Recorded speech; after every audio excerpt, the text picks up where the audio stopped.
Welcome to Salaam Nerds Podcast. We do reviews and recaps of nerd culture, reality TV, and current events from this week. Yo, it's the Salaam Nerds. My name is Dean, aka Watch the Dean. I'm here with my boy Chad. We drop live episodes on YouTube on Sundays, Tuesdays, and Wednesdays at 10:30 p.m. Eastern. All episodes can also be found everywhere podcasts are found. Thank you to all our supporters. Please help us by subscribing and leaving a good review on Apple Podcasts and Spotify. Yo, Salaam Nerds. It's your boy Neebs, aka Watch with Neebs, and I'm here with my co-host Jeff, aka DJ Dignity. Nice. Listen, we got an amazing guest for you guys today. I am so excited. Also, before we start, it's the last day of Ramadan, so Eid Mubarak to everybody celebrating. We got a little Eid Mubarak, yeah. I may be opening my fast right live on the air and it'll be officially Eid. But today, you know how people have like the Mount Rushmore of people that you can interview? Yeah. I slid into the DMs of one of my Mount Rushmores, and we got him for the podcast. And he said that he almost never does podcasts, especially ones that, you know, are about diversity, but he made an exception for us. He made an exception for this character because he loves this character so much. And I love the fact that he loves this character as much as we love him. So I'm really excited to have him on our show. Our guest today, you might know him from iZombie. He's also in Supergirl. He was Scarecrow in the Harley Quinn, but you'll mostly know him from the many amazing Mike Flanagan horror shows, including my favorite, Midnight Mass. Welcome to the show, Rahul Kohli. Hey, Salaam. How are you, everyone? Good, Hey. man. Thank you so much for doing this, man. We really appreciate it. My pleasure. Eid Mubarak. Oh, thank you, man. Thank you, man. Listen, I forgot. I've got a sip of coffee here, and you guys haven't broken your fast yet, right? Right, it's okay. Don't worry It's about okay. it. I'm gonna sip off camera, or I don't know. No. Please do what you got to do. All right, like it's like what, an hour left, and I'm completely good right now, so it doesn't even bother me. People always say that, like, you know, oh, I'll be, you know, respectful and do this off camera, which is super nice, and we love it. But to see people eat is actually part of the struggle. We have to, it's part of the struggle, right? Because like we need to know how the unfortunate and the underprivileged feel. So it's part of the process. So we never ever take offense to it. No Muslim ever takes offense to you eating. Also, like, you know, obviously I have a very close relationship. Two of my brothers basically are Muslim, and we all went to school together. You know, they did it at school as kids. You know, like everyone had lunch breaks. Everyone's eating their packed lunch. But we used to do this thing with them, which was kind of cool. There was a time where back in the UK we were breaking. They would break fast at around, I'd say 3:30, quarter to 4 in the afternoon. Short days, and at the end of school we'd always like go over to like a little newsagent's or a little shopping area, like a candy shop or whatever. Buy everything. Super hungry since lunch, you know, chips, chocolates or whatever, and then we wouldn't really eat it until they broke their fast. We just wait as a group, and it was like a multi-ethnic, cultural group. Yeah, waiting by the clock tower. We're like, all right, cool, let's do it. So we would break fast with them, even though we didn't necessarily have to. But that's cool. I love the solidarity, man. That's awesome.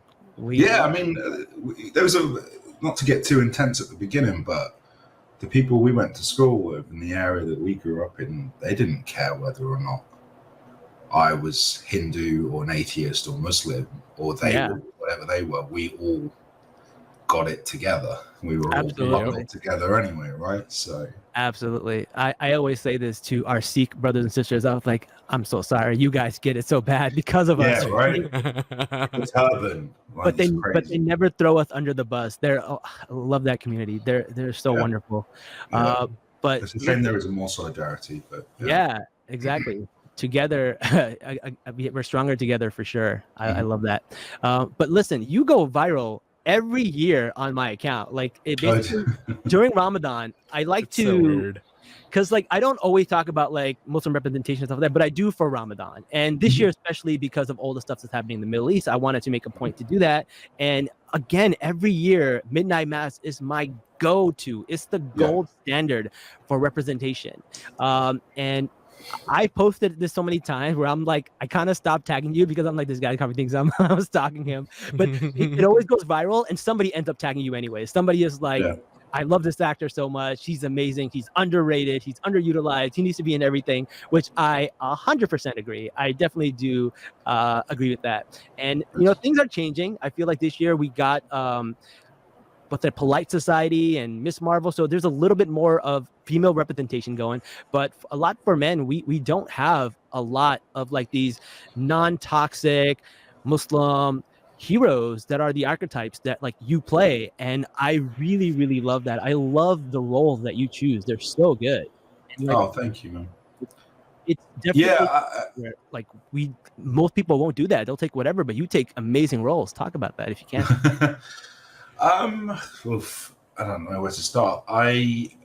So firstly, thank you. Look, Midnight Mass. You're not supposed to have favorite children, but Midnight Mass is one of my favorites, and for many reasons. One, it was probably the most challenging role for me at the time. Pre iZombie, which was my big break, I did mostly drama. I wasn't really known as like a comedic actor or anything. It wasn't my forte. I know I have a tendency to lean funny just as a person and say controversial things and muck around, but I've never seen myself as a comedic actor. And then when iZombie happened, that was it.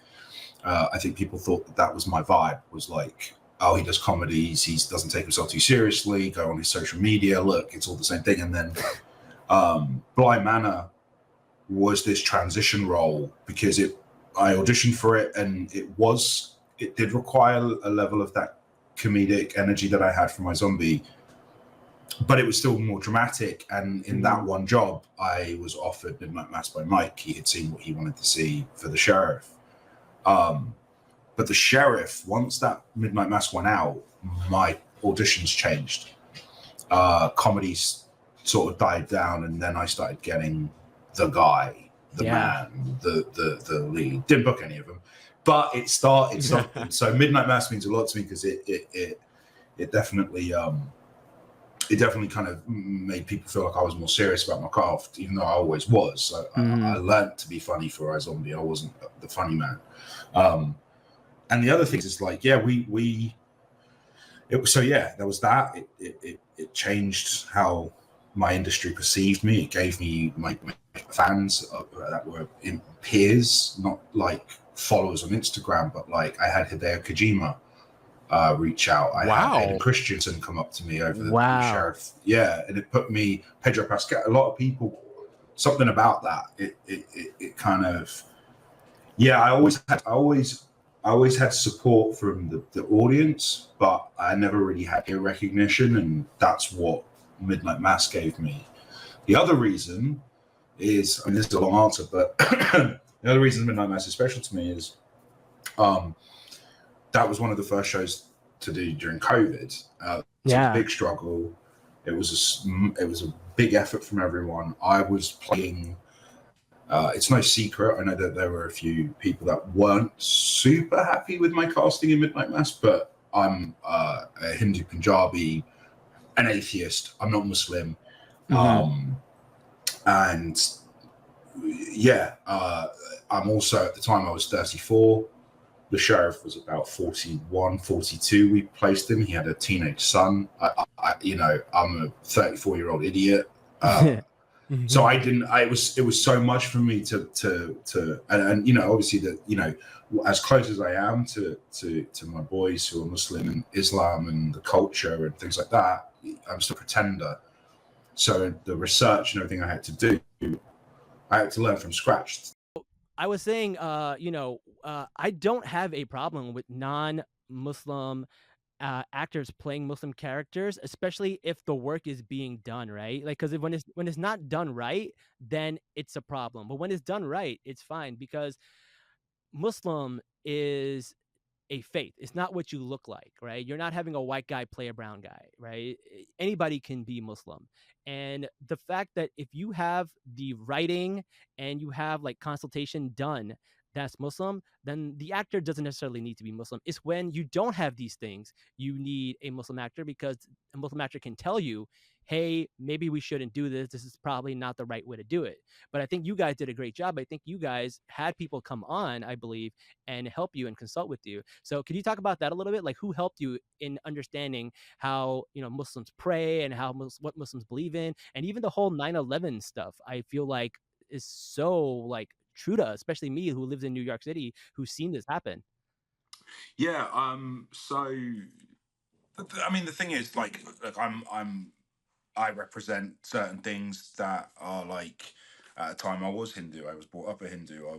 I'm Punjabi, right? I'm British as well. At the same time, when it's your own thing, I'm not pointing fingers. I'm just saying this is how I feel about my stuff. Because I am that thing, I can be slightly more lazy about it because, and I can also take liberty. So, like, I've had things happen in where I'm playing British and they're like trash can, and I'm not.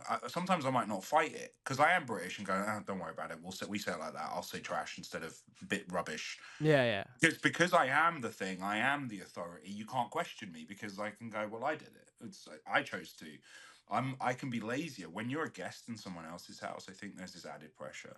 Wow. I was a guest in someone else's home, and that stressed me out. And I didn't want to cut any corners. I wanted to make sure, like, do you know what I mean? So I think that was the energy I came in. I was like, if you take this, you're a guest. Take off your shoes. When it's your own house, you can sometimes you're like, you don't, you know what I mean? It's your own car.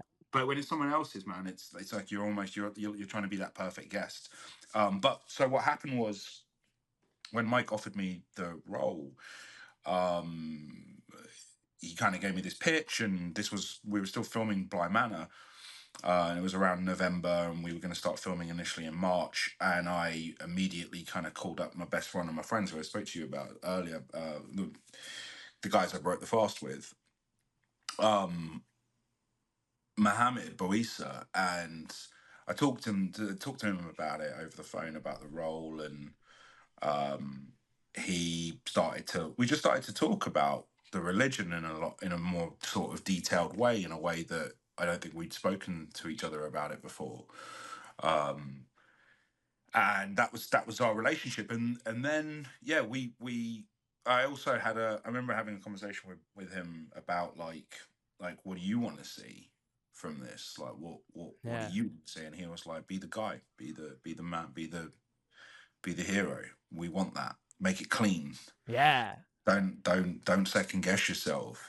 Like a lot of the Muslim characters, I think in shows that the trend is that they're fighting their own religion. Yeah. They're fighting. Yes. How do I coexist? How do I have this oppressive religion and this free West kind of nonsense that they do in a lot of these things. You're right.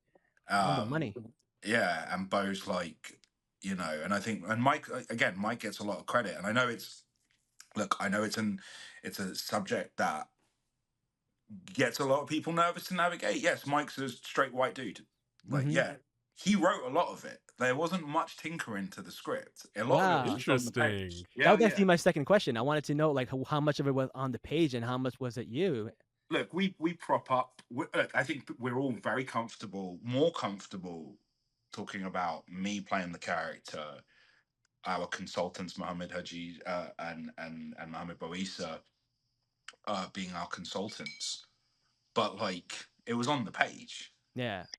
And Mike's not the type of person to run around and be like, well, hold on.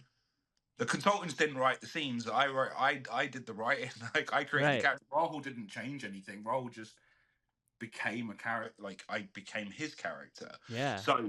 So, and it's and because Mike's a very humble guy, he doesn't center himself with those conversations about Sheriff Hassan. But a lot of it is Mike. A lot of it was Mike's research. A lot of it is Mike's understanding. But there were a few things that came from conversations with me and Bo, and it was this.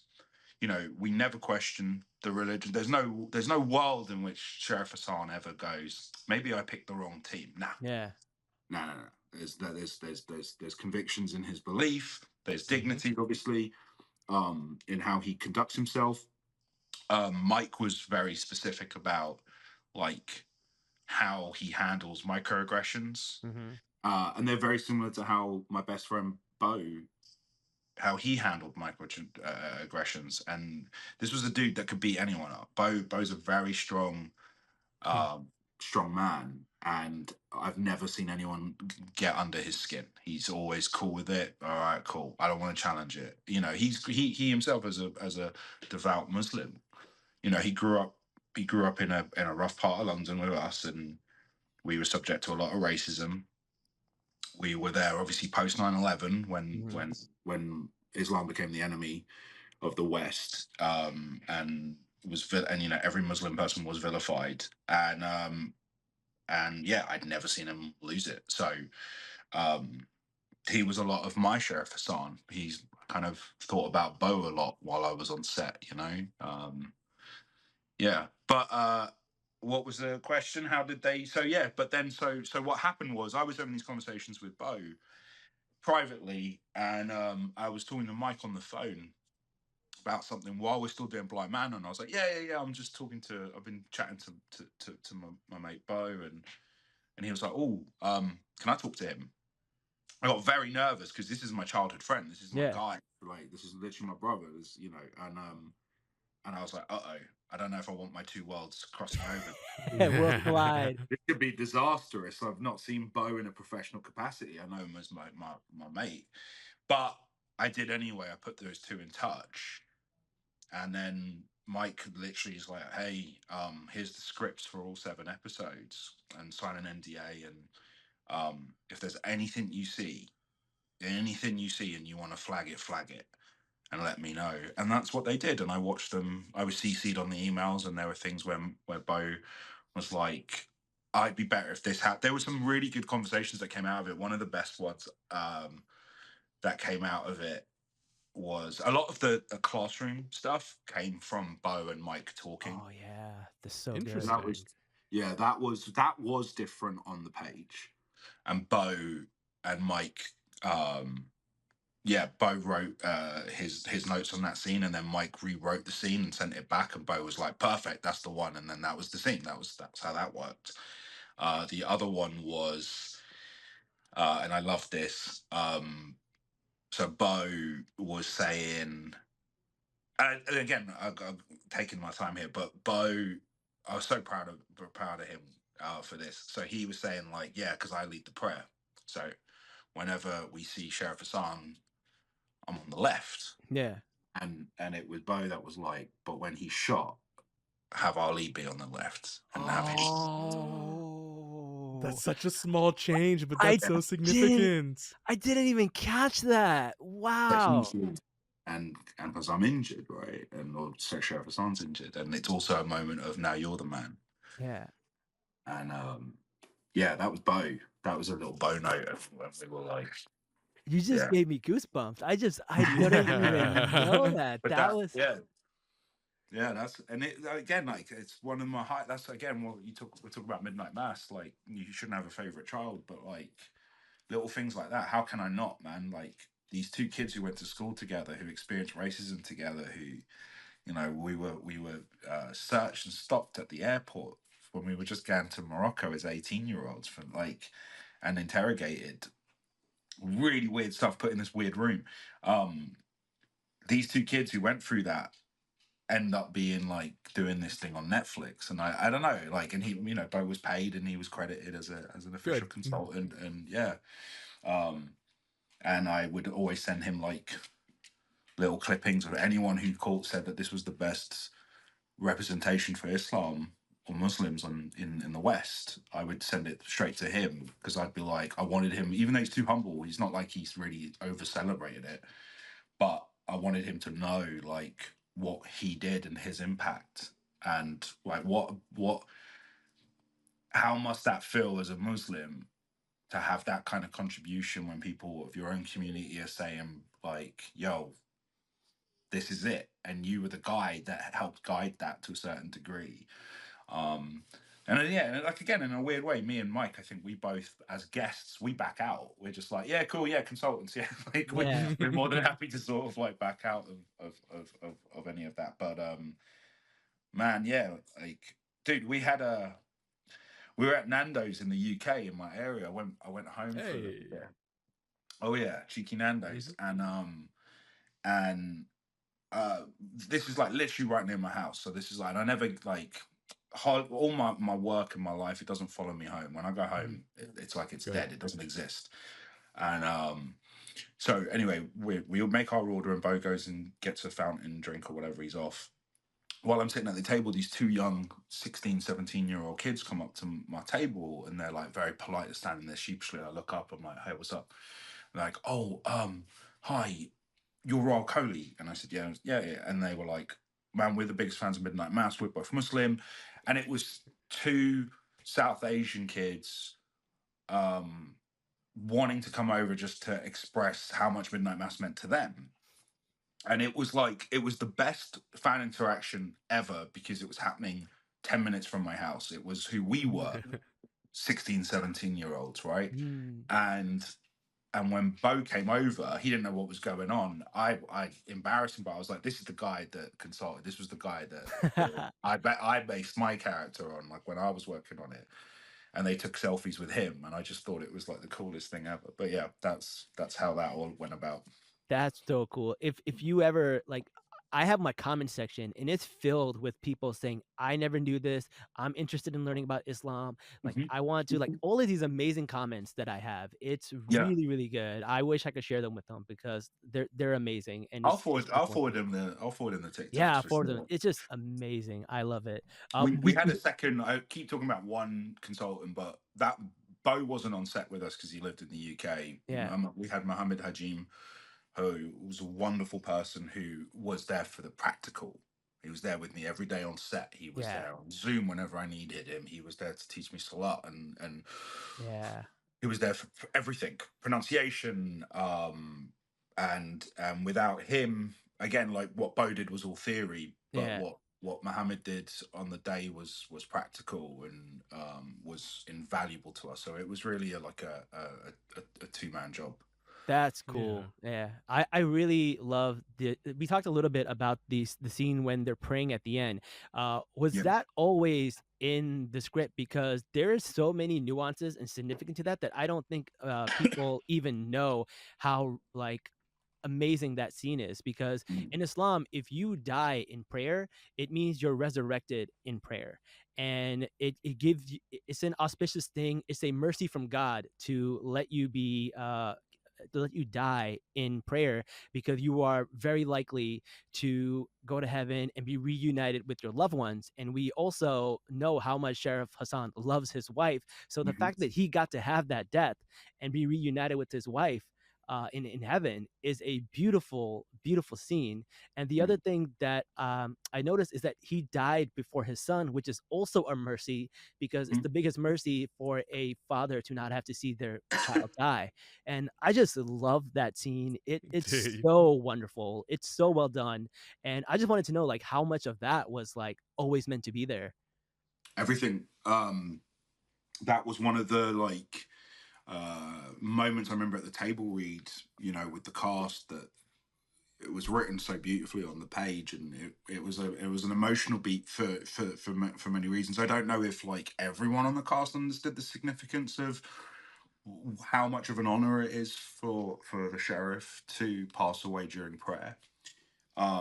Like, it's, to me, it's like for a character like that, like I always saw him as like my kind of like my kind of superhero dude who like punches Mhm. vampires in the face. If you break Yeah, it down, that's who he is, right? He's the sheriff who was the only one who like beat up vampires with his bare fists and yeah, whatever. So like, and for him to die in prayer, it's like the highest honor a character could get. Like, and then to be reunited with his wife, like he had the best arc to a certain degree. oh yeah, Um, for a hero, he had the hero's arc, which I loved, and yeah, no, everything was pretty much on the page. I think the only thing I remember that changed, obviously, we had the switch around to make sure for the kind of symbolism of Ali leading prayer for the first time in that show.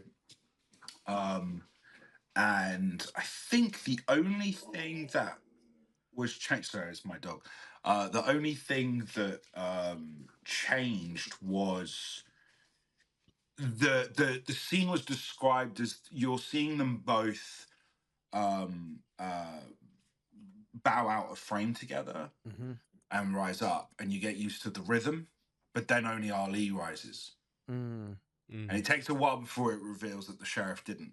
So I think on the page it was written in a more poetic way, and then I can't remember why. I think Flanagan, when we shot it, because I didn't think that the Hassan's death was going to be shown, but I think I fell in a way that he actually liked. Yeah. That didn't look too clunky, and I think he ended up. I don't know why he decided not to. Maybe it wasn't obvious enough. He needed to see Yeah. it. So that was the only thing that changed was visually how you saw the sheriff pass away, but everything else was the same. Wow, that's cool. That's beautiful, man.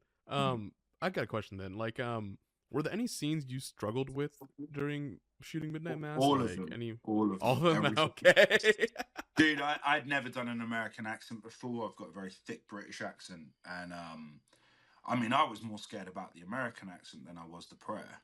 I was like, they can save me in prayer. Like someone else can dub technically if I just if I really mess up. But no, I didn't have a dialect coach unfortunately on set, so it was acting on the hardest difficulty. It was like for me, it was like the Dark Souls of characters. It couldn't have been any more difficult and isolating, and something on top of something. And it all started wrong. It all started with me not with going like, I'm 34. How am I supposed to be? Oh, thank you very much. Saw the comment there. But yeah, like for me, it started with me fundamentally being afraid of, well, is anyone going to believe I'm this age? That I could have a son of this age. At the time, my beard was completely black. I had no grey, so I was being aged up. I'm not American. I am not Muslim. So there was a lot of like, oh my god, I'm not going to pull this off. This isn't going to work. So I was terrified in every scene. I think the most difficult scene for me was the monologue. Yeah. Okay. The 9/11 monologue. But not because of the monologue itself in terms of like how to break it down and how to perform it. For me, it was more logistics. Unfortunately, these stories have never been shared, by the way. I'm sure it's fine, but Mike got a cold, just a cold, on the week of that scene. And because of COVID at that time, and it was pre-vaccine, he wasn't allowed on set. So one of the big scenes that he missed was mine, the monologue, the one big Sheriff Hassan scene. And Mike was isolated to a van that had to be off the lot. And he was remotely talking to me through a walkie-talkie. So I lost my guy. I lost my safety net, which is Mike being there. This is fine. I have 4-page monologue, no dialect coach. I had a dialect coach on Zoom a couple of nights before, but not with me on the day. Right. We weren't going to cut it into bits, so I had to do it all in one take because there was a chance that Mike was like, I may stay on you the whole time. I might not cut away, so we're going to shoot this in one. So you can't mess up. No pressure. And so it was, so there was a lot was going on, and it happened to be the day that Bly Manor was coming out. Yeah. So my monologue 9/11 day was me alone, chain smoking. Like not looking at my phone because Blind Manor had just come out. I was and I was stressed. I was very very frustrated with myself for not being more prepared or wanting to be more prepared, and so I struggled that day. And then and then randomly when the scene was finished, I broke a tooth. Which was I was mucking around with the AD Morgan, our assistant director, and I popped a Skittle in my mouth that was in Sheriff Hassan's the convenience store. Yeah, we're not supposed to eat the food in the store because it's prop food, but it's real, right? Yeah, and it's closer to it was closer to us than craft services was because of COVID. Craft services was like a mile away. and I was like, it's my flannelog day. I'll do what I want. And Morgan's like, don't steal the. And Morgan was the one who didn't want anyone stealing it. I took Skittles in front of him. I was like, what are you gonna do, bro? And I popped one in, and it was like a pebble because it'd been outdoors. Because it's not a real shop; it's just a set. Right. Oh yeah. And I cracked a tooth, and I pulled out like a broken tooth. No. That was the same day as the monologue day. Then I drove home, and I was like, when I go home. And I was keeping fit, so I wasn't like eating any garbage except that Skittle. But I was like, I got a can of Coke. Oh, and I didn't want to drink alcohol while I was playing the sheriff. That was the other thing. So there was no. Oh, like, that's let's have awesome. a whiskey. I got to like the final day. Our rap party was one day before I rapped, so I had my first Guinness that day. So technically, one day I was still playing the sheriff. I had a Guinness, but that was because of the thing. But anyway, I went home and I ran over a raccoon. So that was Wow.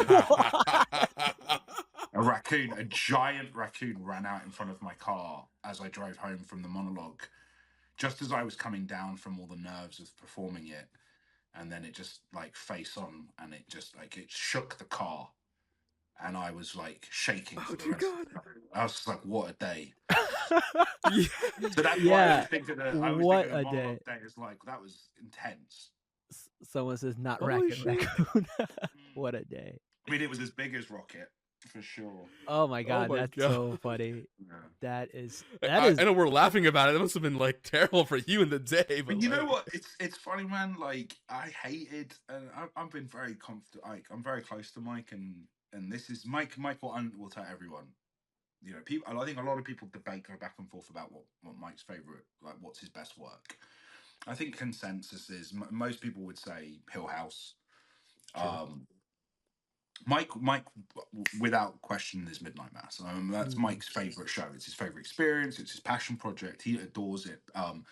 And I cannot tell you how fortunate I am, grateful I am to have played that role. I don't think it would have been mine if I had auditioned.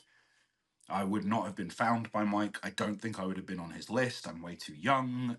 There's a million reasons why I wouldn't have got it, but I got it because of Bly Manor. I got it because there was something about me that he was like, this guy. And it means the world to me. But it was the hardest thing I've had to do. It was the worst I've ever felt as an actor. It's the most insecure. I really didn't enjoy doing it.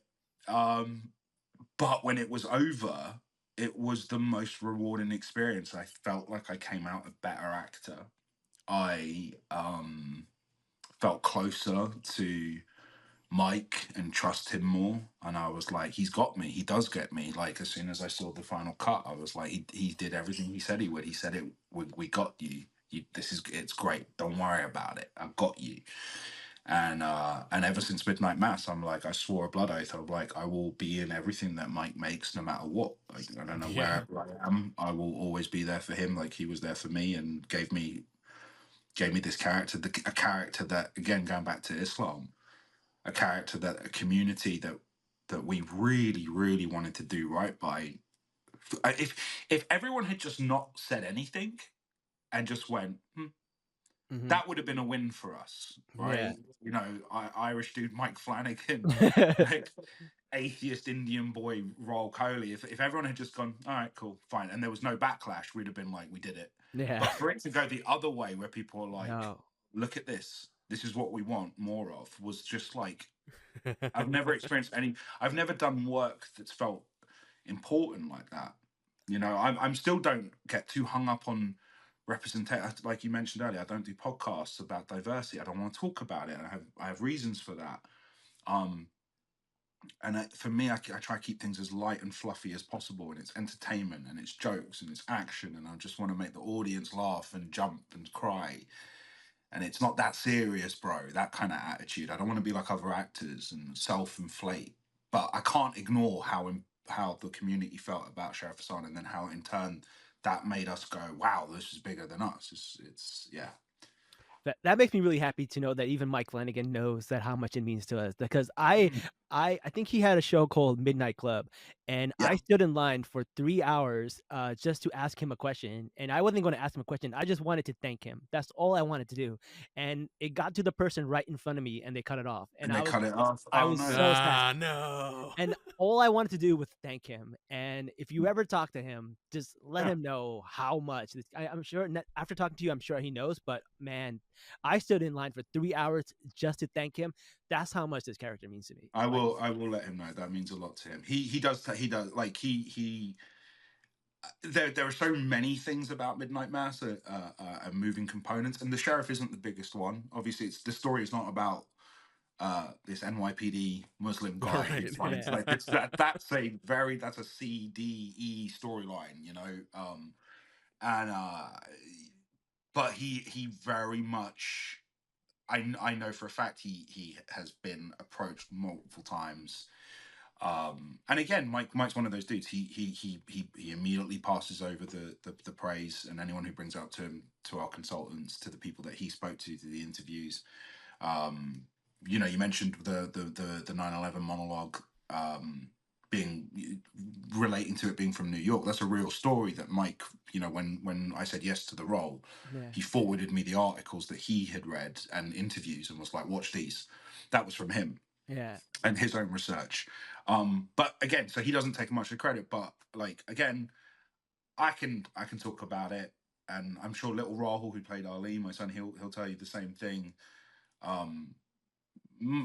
Flanagan's responsible for like all of it. You know, Yeah. it was just that he knew he had the right people around him just to make sure that everything was accurate and everything was good. But there was nothing problematic in there. There wasn't a scene No. where like when Nothing. the sheriff sat there and went, "Man, I don't know if I want to be a Muslim." Like no one had to go, No. "No, Mike, you can't do it." There was nothing in there like that. It was already good to go.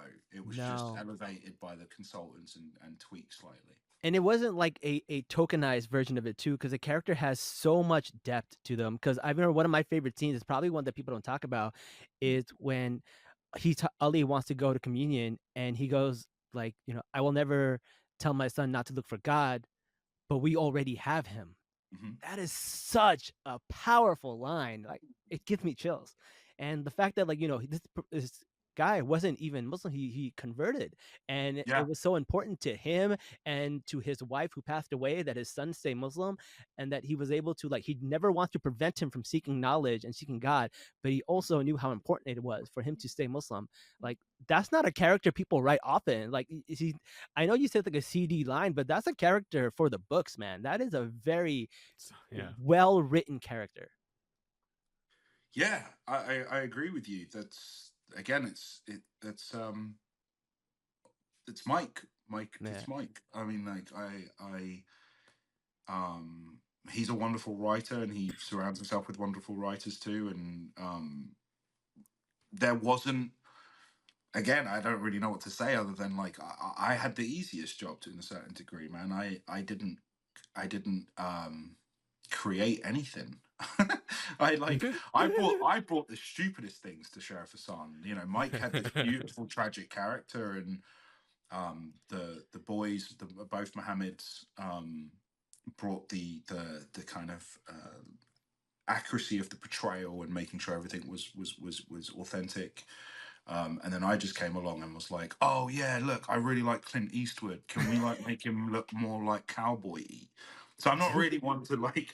I can't take any of the praise really, because yeah, he wrote just a beautiful character. And I remember Kate saying something to me, Kate Siegel, when she was like, I couldn't see the sheriff's arc properly. Like I wasn't seeing it in the right way. And she was like, "You realize what happened, right?" She was like, "You see who's standing at the end and who saves the island?" And I was like, "What do you mean?" She was like, "Well, everyone thinks when they watch the show that it's about Riley, but then it's not. And everyone thinks that then it's about Father Paul. But actually, It's not. the people that it ends up being it's the teacher, it's the Muslim sheriff, and the scientist. And they're the ones that manage to fell the beast and you know, save the rest of the world. So in the bigger scale, they don't save the island, they save the world because they contain it and stop it from spreading. And the people that are directly responsible for that is Hassan, is Annabeth Gish's character, and Kate Siegel's character, Erin. And I didn't see that. I don't know why I never saw that. I was like, oh, you right, yeah, they are the heroes of the piece, and they put their lives on the line to save the bigger picture. I just never saw the bigger picture. But yeah, man, it's all Mike. I love that. And I love the fact that, you know, when it comes from a Christian standpoint, there was like a return to goodness at the end when they're all singing and they're all like sacrificing themselves. I think everybody got just a wonderful arc, and I really, really love that. But I think you shouldn't sell yourself short. I think you did bring a level of gravitas to the role and the way you acted. I don't sell yourself short, because there's a lot of people who could not have done what you have done. A lot of people could have ended up looking very silly trying to do that, and you pulled it off. Like, just fantastic the way you did it. Appreciate it. Thank you. No, I look, I love the sheriff, and it's the hottest I've ever felt as an actor too. Honestly, I felt hot too. I was just like, found guy I can relate to that kind of looks like me. I felt like I was like feeling hot. Well, I always think of stuff like that, man, because I'm like, yo, I can't wait for the Brown Boys to have another character that I'm waiting for more hair to grow, get gray, so I can look even more like you. Yeah. Well, bro, we would put in that was all fake on the what's that? I don't know if you can see this, but I had a friend text me like right before this, and it says, "How does he always look like a hot lumberjack?" Oh, no. But also, you know, I can't spell because I just realized I spelled my own name wrong. Can you see that? Oh, I saw that. Yeah, well, I wasn't gonna say anything. So it's not all about being hot. You gotta spell it too. No, I look. Yeah, no, I love Sheriff Hassan more than most characters. And there was something about, you know, I was on this island, and we were in a bubble during filming. Yeah, of course. The world was a very scary place at the time. There was no vaccine. We were in deep lockdown, but we're going to make this show about an isolated community. And I was, aside from Louis Moffat, who played one of the altar boys, I was the only Brit cosplaying as an American, cosplaying as a Muslim. I was terrified all the time, but and I didn't really talk to anyone. I just had my music playlist in and my script, and I just stayed right there in complete fear for when they would be like, okay, cool, Mike's ready for you now. But there's this, I romanticize it now. I look back at it and I forget all the things I didn't let in at the time, which was like everyone used to dote on the costume and be like Sheriff Daddies on set, and, and it was super sweet, and I never realized it at the time just how everyone was treating me. I was too busy just like locked in, and I remember every morning. I've not had that in a long time, man, where I enjoyed getting into costume. I enjoyed my process of, I'd pull up, we had to self-drive, I'd be blasting my Ennio Morricone playlist, which was like, you know, The Fistful of Dollars, The Bad, The Ugly. I always kept that. That was Sheriff Hassan's playlist. It was all Western movies. That's so funny.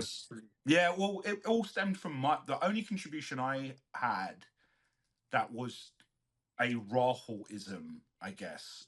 What wasn't what Mike wanted, wasn't what the Mohammed said to do, was I'm a fan of cinema, and I love Westerns. And when Mike first sort of told me about Midnight Mass and the character he wanted me to play, I was like, oh, dope.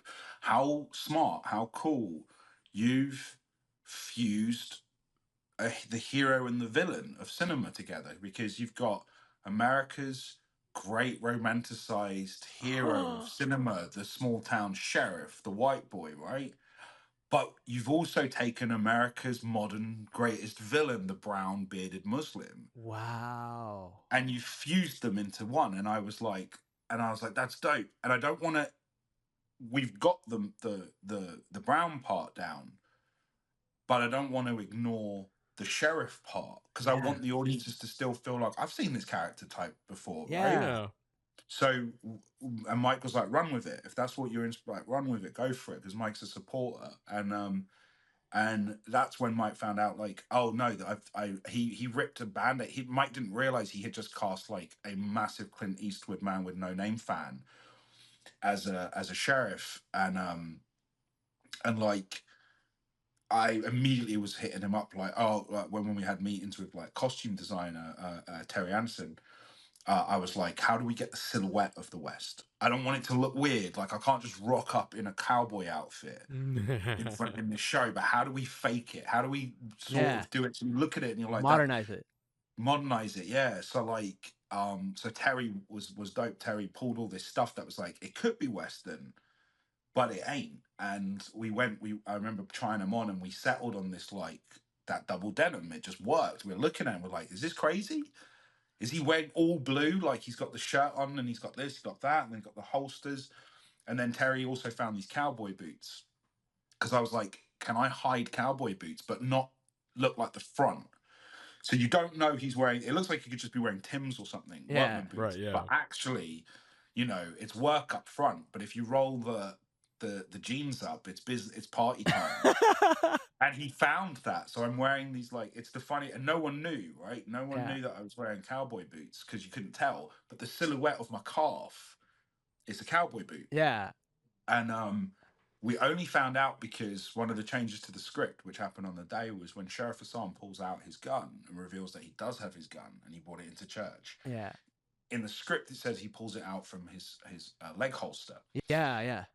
And because COVID and I never actually told Mike I was wearing cowboy boots. He never really thought because no one would know, right? And we're on set and we have props with us and the guns are coming and we're doing it and it's full of people and I'm like, oh Mike, can I show you something for a minute? And he was like, what's up? I went, we can't do that. They're asking about the leg holster. It's like, what's the problem? And I went, I'm wearing these. And it was the last week of shooting. So I'd gone 6 months and I rolled up the jeans and this frilly cowboy pattern. And Mike just starts pissing himself, laughing. He's like, we can't show that. Everyone will laugh when he rolls it up to like save his son. So he was like, let's just do the waistband. Just pull out the waistband. Yeah. And so we'll never reveal. So he didn't know until that moment that I've been rocking. He has a pair of them at his house now. That's so funny.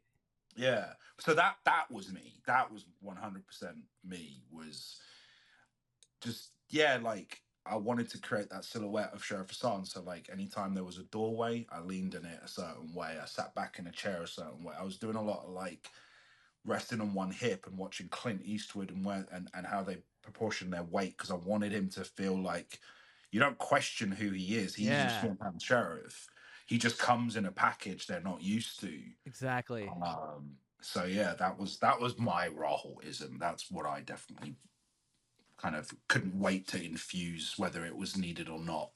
That's great, man. So I never knew if I'd ever play a cowboy, right? So I was like, I'm gonna take my shot and make the sheriff. Absolutely. Yeah. I love that. Thank you for sharing these stories. These are some fantastic stories. I love hearing about this. I've rarely got to talk about it, so it's awesome to want to have an audience to talk to about. Oh yeah, no, for sure, man. When we edit this and post this back up, man, I trust me. I think a lot of people are gonna love this. So I really, really thank you for doing this with us. And I know you don't have a lot of time, so I don't want to take up too much of your time. But how can we support you? What's next for you? What are you doing? Like, I want to know what. Yeah, tell us. I am. We're fans. Yeah, like literally, we will follow you to the ends of the earth. Like whatever you play, you want to be Mr. Fantastic in Marvel, we'll champion that. You want to go into Star Wars? We have Sharmeen Oboid Chenoy's number. We can make that. We can try to do that. She was Neves, don't give that away. I know. Hey, I'm good. I got my Star Wars shot. I think everyone knows I wanted to be in Star Wars. That was my dream. Okay. It came before Midnight Mass, and they wanted me to shave, and I wouldn't shave because I didn't want the sheriff to have a fake beard because of the schedule. So I was like, nah, and I said yes to Midnight Mass first. So bye Star Wars. So you sacrificed Star Wars, and I was fine, and I was like, you know what? I don't actually need to be in Star Wars. That's cooler than ever. And then the character I did play was my own original thing with Mike. And no, I don't want to be in anything, man. I'm good. I'm so cool. I have things happening right now. Obviously, I've had a very, very, very unlucky career at the same time as being very fortunate. I started iZombie 5 years, and that was a great show, and people loved Ravi Chakrabarti. Again, representation. That was people were really happy to see a South Asian not be played stereotypically, kind of just be the kind of funny dude and not use race as the jokes or culture difference. He was just like an energetic. Anyway, so and when I got out, I booked Blind Manor. I was like, oh my god, I'm going to be a A-lister soon. This is crazy. What a trajectory! I've just finished this show, and now I'm off to this. And as I'm doing Blind Manor, I booked Midnight Mass with Mike again, and then COVID happens, and we can't do premieres, press, red carpet. So that kills a lot of the self-promotion. I also got unlucky because when we were allowed to do it remotely, I wasn't allowed to because it fell on my filming days. So I'm absent of all Midnight Mass press. If you look, I'm not doing Midnight. I only did one video with Alex Zane. I'm just not really around for that. So I didn't get to do Blind Manor because of Midnight Mass. I couldn't do Midnight Mass because of a Hulu show. And I couldn't do Usher because of the SAG strikes. Oh my god! So that's right. That happened last year. Why I'm not like this like Joaquin Phoenix elusive dude who just doesn't show up for press. And I didn't do press for the Hulu show because I had personal reasons. But like, I'm down to like be the guy and talk about these projects and talk about the people I worked with and give credit where it's due. But I've just been mad unlucky. So Wow. like, and now that the SAG strikes are over, but we're facing maybe the IATSE strike, everything's up in the air, man. So like, I'm just grinding. I'm doing my own thing. I'm working on some projects I can't talk about. Of course. And but I did do a little. I was a small part of Mike's new film, The Life of Chuck, which is fantastic. I had the privilege of seeing it a while back, and it's one of Mike's beautiful films. I can't really say too much more, but yeah, and I'm back on the grind, man. I'm auditioning like I haven't been a series regular on some of the bigger shows on Netflix for a decade. Right. I know. I'm auditioning like I just started my career like a plucky teenager. I'm auditioning for the big stuff, and then they cast the A-lister anyway, so they were never even interested in your audition. That keeps happening now. It's all fun. But I'm happy, man. I'm content. I love the work that I've done. A couple of ones I don't talk about because they suck, but you don't have to support me. If I ain't Instagramming about them, you know I don't like them. Yeah. But aside from that, yeah, I'm just content. Listen, I hear your name thrown out all the time when people fan cast stuff. So like people are talking about you. People are definitely talking about you, even though if the studios and people can't see it, like your fan base is strong. And they're always like, every time I talk about this movie, they're like, you know who would be really good? Rahul Kohli. It's like you're the guy. You are the guy. Like people want to see you and stuff because we see us in you. I appreciate that, man. Yeah. No, I do see the fan castings, and it's look, on good days they're wonderful when your mental health is good and you see people fan cast you and they're like, oh my god, you should be whoever. Right. You know, the one I until Pedro Pascal was announced. Yeah, Mr. Fantastic, you'd be perfect. Fantastic, yeah. Everyone thought that, yeah. Yeah, I don't know if I'm allowed to talk about it, but you know, it didn't. Yeah, anyway, what can I nearly said something I shouldn't there. Nope. No one heard anything. I didn't hear a thing. I didn't hear anything. I didn't get it, is the point. And but like I said, but on good days, like I see the Constantine ones all flare up again. Everyone, you know, there's this like John Constantine, John Constantine and stuff. And I love all of them. And like I said, on good days, you're like, man, you're wanted, and people really want to see. You know, that's how cool's that you're the guy that people, as you know, will shout out for like anything.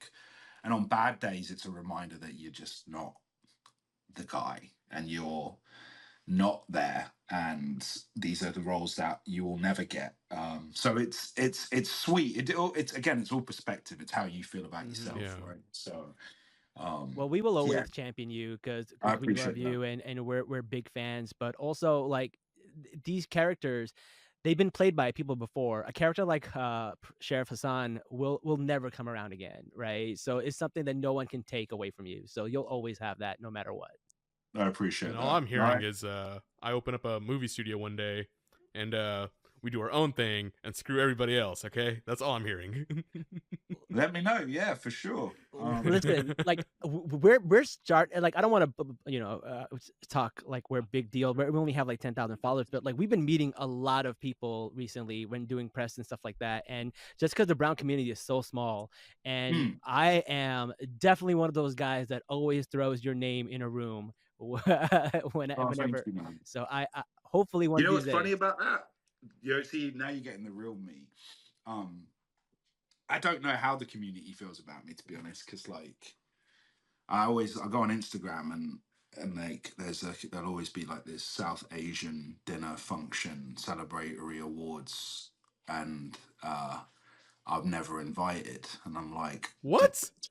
Yeah, I've declined one or two, but like whenever I'll go on and I'll be like, I'll see other actors that are South Asian, and they're all having dinners in LA at an awards ceremony or something. I'm like, what? All right, cool. Yeah. And I'm such a unstable person that I'm like, oh, all right, cool. Then if it's, I don't want to swear because you haven't, but if it's F me, No, you then can F now. me. It's I 10. can. Is it good? Oh, All yeah, right, yeah. cool. Go Yeah. nuts. That's how I feel. So if I'm like, oh fuck me, you don't want to invite me, then go fuck yourselves. I'm Yeah. good. So like, I never know where I sit with that stuff. I like. As someone who has been invited to a few of those, I'll tell you that is pretty political, and it's kind of like, what can you do for me? How many followers you Yeah. have? What can you tweet? It's Yeah, kind I of don't like want to do that. it. I don't want to do anything for anyone. I'm good. Yeah. Oh yeah, man. You know what I mean? Hell yeah. So That's how I'm they not get me to interested in go, it. and I'm Oh, like, really? and I'm happy to do it because I do feel like I'm helping the culture and stuff like that. But there are people who should definitely probably not I be don't. invited. Do you know how I want to help the community? Tell us. By not doing it. Honestly, I've got such controversial stuff. This is why, I know you mentioned in the intro, like I said, I don't do interviews, and I almost certainly never want to talk about diversity. My publicist, we have an agreement. Like, if you were to do an official interview or press with me, you're not allowed to ask me about diversity. Yeah, it's And like it's crazy. it's That like a sounds crutch insane, right? now these days. Well, I'm an actor, Yeah. right? And I'm not. Look, Hamish Linklater is one of the best actors I worked with. He absolutely steals the show of Midnight Mass. Cool, but I'm supposed to be on set, and I'm just as professional, and I deserve to be there just as much as Hamish does. And it ain't to do with diversity, right? We're Right. actors, Yeah. and Right. we're all the same. But when Hamish would get an interview, he will talk about the character. But when I do an interview, if all I'm asked about is diversity and representation, I look like a diversity hire. Don't make me feel good. That And is a I'm great like, point. I don't want the audience to feel like and then the thing is, if all you're asked is about representation and diversity, then it sounds like that's all you talk about. And it's not. You're Yeah. film fans, we're movie fans. Yes, oh my god, dude, it means the world to me when a younger version of us comes up to me and they're like, oh, House of Usher, oh, this video game. I wanted to see that. Sure, I did. It would have been so. When I was coming up, man, we had Naveen Andrews, maybe. Yeah. Art Malik. There was a couple, but like, there wasn't the guy, right? No. And I'm not saying I'm the guy, but like, right now, you can look at Riz Ahmed and Dev Patel and Avan Jogia. There's so much representation for us right now. Yeah. Raymond the Black and myself and Hamish Patel. Like, you're spoiled a little bit, even though it's not equal. Yeah. There are guys and they're doing stuff. Go see, Monkey Man. Yeah. Oh yeah. I just came from Monkey Man. Amazing. Do you know what I mean? You weren't gonna see that back in the day. But I don't want to. Yeah, like I don't want to talk about. You want to go beyond that? Yeah, and like for me, like with Mike, I think only Usher only Mass was my race relevant to why I booked the role. In Blind Manor, didn't matter Nope. I was Indian. Yeah, didn't It matter. wasn't relevant to the story, and we never played it. In Usher, never played it. No one cared. Didn't matter. Midnight Club, I was playing the older version of Saurian, sure, but neither of us were playing our race. And the future stuff with Mike is the same. And like, to me, for diversity, like I said, I love it when younger versions of us are like, oh my god, it means the world to see that, and it means the world to me too.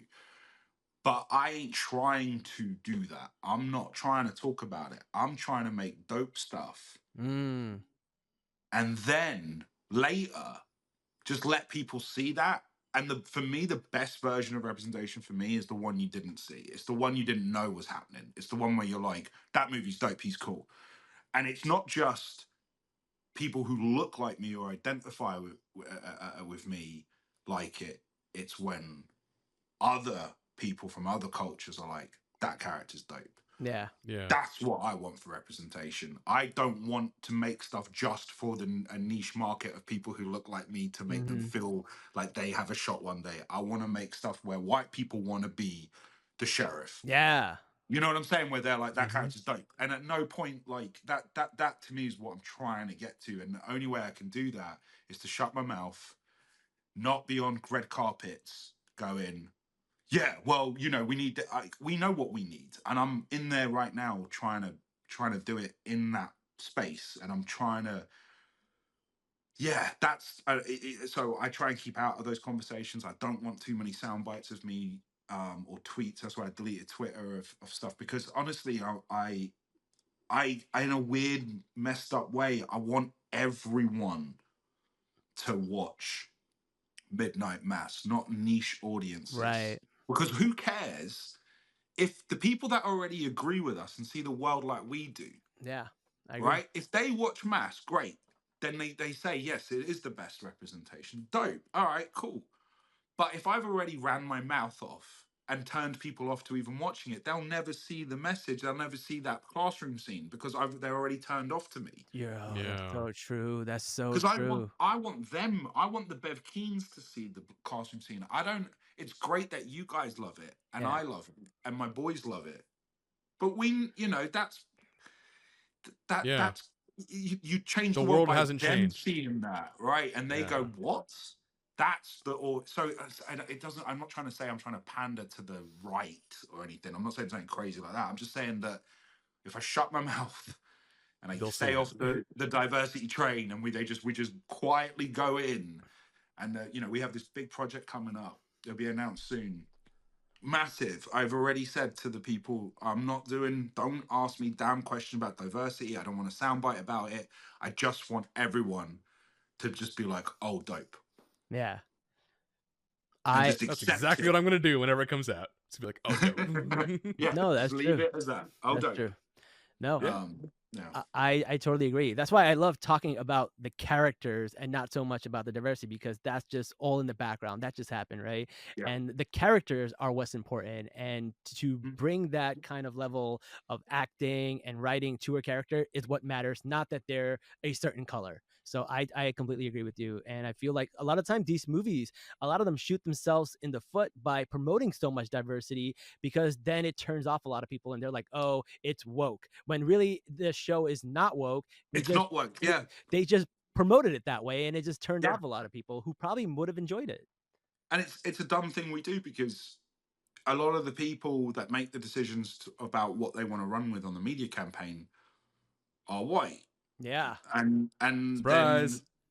But it's like patting themselves on the back and then but shooting themselves in the foot at the same time, because it's like, no, yes, we have race bent some characters. Yeah. And it's dope. And there are some things you're going to see that we haven't done in diverse representation before. But shush, just let it go out, and don't sit there and and actors, obviously, it takes a lot of time, man. I fell into traps, man. Like when I first had a bit of a following, you fall into this crazy trap, man. And I wish I could go back and change it, but I can't. Where you feel, when you're someone who is just a regular dude living their life, and then you know you have a couple of hundred followers on Instagram and Twitter, and all of a sudden now you have 1,000. Don't forget what that felt like. 1,000. Like I'd see normal people have 1,000 and be like, what? Imagine that then changes to 20, 30, 40, 50. Yeah. You start hearing about the weight. You start this thing, and it's this weird pressure of your responsibility, your voice. Oh, I have a platform. Everyone keeps telling me that my platform's important. It's almost like you now have a resource, and it's very easy to watch your peers and succumb to an audience and think, well, I must use my platform. And if it's not inherently you, or you know, and at first you may only stick to topics that pertain to you, that you are passionate about. Not before long, you start commenting on other things that you're not 100% sure about, but you're succumbing to the pressure of, well, I spoke about this, so I have to speak about that. Before you know it, you're virtue signaling. You're saying things you're not really sure about. And all that's what, you know, actors in general, that's why they're so contradictory, because they're like, oh, I'm boycotting this, and then they're not, because they don't really know what the fuck they don't. It's because it's this weird pressure, and I wish I knew when I was younger just to just be myself. There was only a few issues I really care about. I've always cared about, and if I am going to talk about it, I'll talk about those. But I'm not going to bring up everything, and then you're not going to come to me. I don't have a comment to make on every little detail facet of socioeconomic stuff, because I'm not educated. I went to drama school. I didn't even go to university. I just learned how to do acting a bit. Like, you know, since I was a kid, Palestine. It's the only thing I was brought up, educated about. And, you know, again, bringing it back to my boy, I can't have Muslim brothers and not know about what's happening in Gaza. And we're not talking about what happened recently. We're talking about it's history. like decades. We're talking about 70 years. Yeah, decades. You know, and in England, I'm not sure why media, but like we as Brits were also very aware. We have a very different view of it as opposed to how things are in America and what information is fed there. That would be one of the only things I would have been like, well, no, actually, this has been for me 20 plus years of being pro-Palestine and being against genocide and being against the displacement of the people. But anyway, you know, I fell into the same trap as everyone else, which was like I diluted my voice by constantly thinking I had to comment on every little thing. And yeah, now I've gotten to a point, I'm 38 years old, and if I do press and red carpets, I have the strength and confidence to be like, I want to talk about it. Cool. Yeah. Good. No, that's I awesome, want to do because that. like I hate when people lie when they don't know things, they have an opinion, then they just make things worse. Yeah. Like Yeah. by you saying like I don't know about this, or I don't know enough, I don't want to talk about it, that's amazing. That is intellectually honest. Like thank you for Sure. that. Yeah. Love it. Yeah. Listen, I prefer that.